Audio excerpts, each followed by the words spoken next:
नमस्कार प्यारे बच्चों। आज के हिंदी शिक्षण में सर्वनाम के भेद। इसके पहले हम वीडियो में सर्वनाम के बारे में चर्चा कर चुके हैं, जिसमें सर्वनाम की परिभाषा और उससे संबंधित कुछ उदाहरण बताया गया है। आज हम सर्वनाम के भेद के बारे में पढ़ेंगे। तो सर्वनाम के कुल 6 भेद होते हैं। पहला है पुरुषवाचक सर्वनाम, दूसरा निश्चयवाचक सर्वनाम, तीसरा अनिश्चयवाचक सर्वनाम, संबंधवाचक सर्वनाम, प्रश्नवाचक सर्वनाम और निजवाचक सर्वनाम। तो सबसे पहले हम पुरुषवाचक सर्वनाम के बारे में पढ़ेंगे। पुरुषवाचक सर्वनाम, जो सर्वनाम शब्द पुरुष या स्त्री के नाम के बदले आते हैं उन्हें पुरुषवाचक सर्वनाम कहते हैं। पुरुषवाचक सर्वनाम 3 प्रकार के होते हैं, अर्थात बात करने के लिए एक श्रोता होता है, एक वक्ता होता है। कहने वाला वक्ता है, सुनने वाला श्रोता है।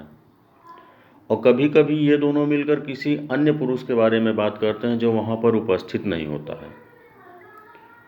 तो कितने पुरुषों की संख्या हो गई? श्रोता, वक्ता और अन्य पुरुष।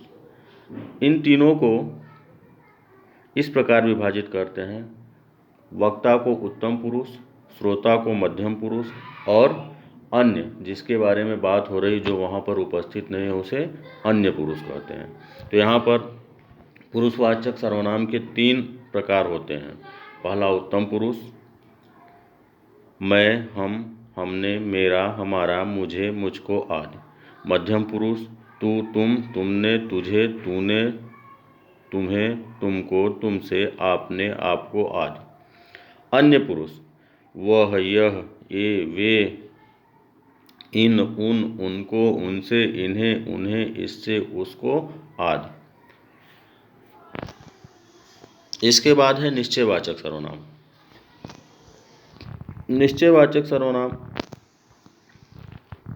निकट या दूर के व्यक्तियों या वस्तुओं का निश्चित संकेत जिन सर्वनाम शब्दों से व्यक्त होता है उन्हें निश्चयवाचक सर्वनाम कहते हैं।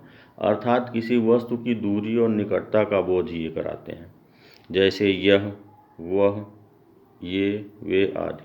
अब इनका प्रयोग: यह मेरी पुस्तक है, दूसरे में वह उनकी मेज है, तीसरे में ये मेरे हथियार हैं।